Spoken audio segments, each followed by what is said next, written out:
Marine Corps train the last of its elite scout snipers.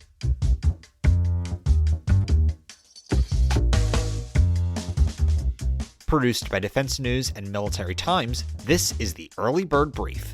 Each morning, we bring you the defense and national security news of the day.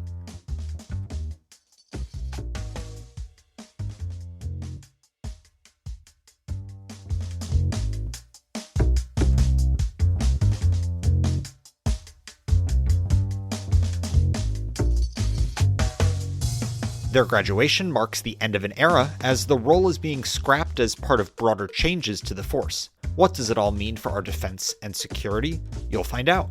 I'm your host, Jonathan Lehrfeld. Today is Monday, January 8th, 2024. Hey Irene, so can you tell us briefly about the latest graduation from the Scout Sniper course? Why is it significant? Well, it was the last graduation from the course that trains Scout Snipers. Scout Snipers are Marines who get training both in scouting, so reconnaissance, and precision marksmanship. And they were in Scout Sniper platoons, so it was whole platoons full of these Marines, many of whom had gotten this specific training and others of whom were getting training along those lines on the job. And this graduation was the last, for now, for training these Marines for a role that was considered pretty elite. And how long have they been around for? So I spoke with a Scout Sniper veteran who was the CEO of the USMC Scout Sniper Association, and he said that the association has recently found evidence of Scout Snipers being used as far back as World War I. It's more commonly known that they were in use in World War II, but apparently there were some Scout Snipers during World War I. And it seems like over the course of the Scout Sniper history, the Marine Corps used Scout Snipers and then in times of peace stopped training Scout Snipers and then started training them. So it's possible that at some point in the future, things could change and there could be Scout Snipers again. I don't profess to have a crystal ball, but there's a really long legacy for this job in the Marine Corps. So I want to dive a little deeper into why the force is cutting and replacing the infantry battalion's Scout Sniper platoons. How does that fit in with that big restructuring overhaul the Marine Corps is doing called Force Design 2030? One aspect of Force Design 2030 is getting better at reconnaissance and counter-reconnaissance, the idea being that you have to know where the enemy is so that you can avoid getting struck, in really simple terms. And the Marine Corps decided that Scout Snipers were not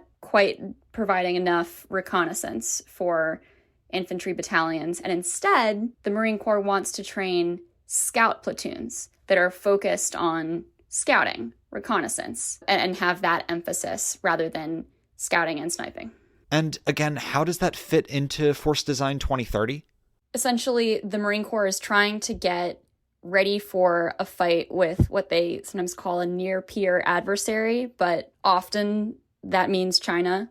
But in general, it just means a military that is very technologically sophisticated and has good reconnaissance capabilities, is able to potentially hit Marines with precision strikes. And so the idea is that Marines need to be lighter, more agile, and better at sensing the enemy and evading detection themselves. That's part of it. I mean, there's a lot more to it, and there are a lot of different aspects to it, but as it pertains to Scout Snipers, that's a key part of the overhaul. So even though the Marine Corps says this is the right decision for the force, is everyone happy with it? Definitely not. It's a controversial change. I got a lot of emails from people, Scout Snipers and not Scout Snipers, who talked about how effective Scout Snipers have been for infantry battalions. Some people highlighted the fact that they're low cost. I spoke with a Scout Sniper veteran who highlighted that. They can be considered to be a force multiplier, so you don't have to put that much in to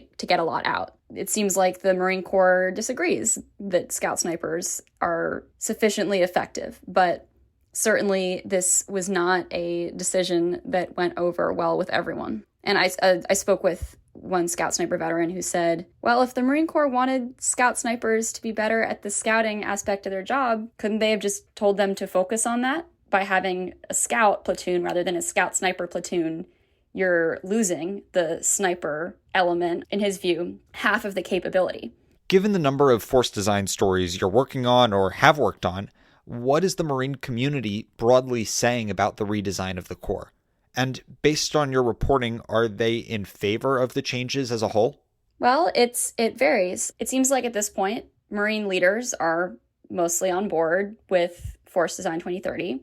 As with so many things, I think lower down in the force, it varies, although it's sort of hard for me to gauge. I don't really have survey data on it. Among veterans, there's also a lively debate about it, with some retired generals speaking out against the overhaul and some current generals saying, well, wait a second, we have access to all of this classified information, all of this wargaming and experimentation that says this is definitely the right path.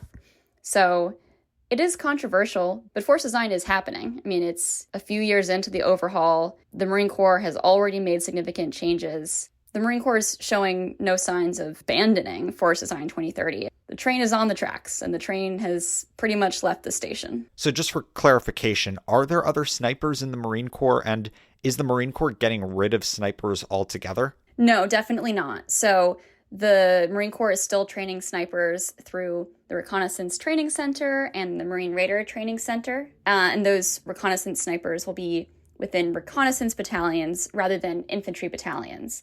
Some infantrymen will be trained as precision marksmen for infantry battalion commanders to make use of however they see fit. The weapons, the capability will still be within infantry battalions, but infantry battalions won't have platoons of scout snipers. Can you give us a taste of some other major storylines you're tracking this year in connection with Force Design 2030? This year, in the National Defense Authorization Act, Congress called for the Department of Defense to get an outside assessment of Force Design 2030. So there's going to be an external study of whether Force Design 2030 makes sense, what aspects of it are backed up by what evidence, and how the Marine Corps should proceed.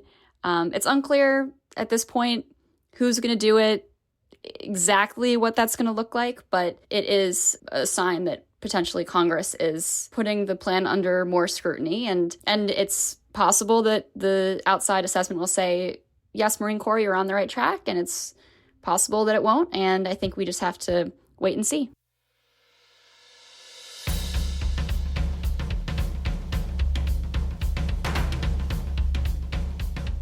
That's it for us this morning. To get more of the top stories and breaking news, go to defensenews.com/EBB to subscribe to the Early Bird Brief newsletter.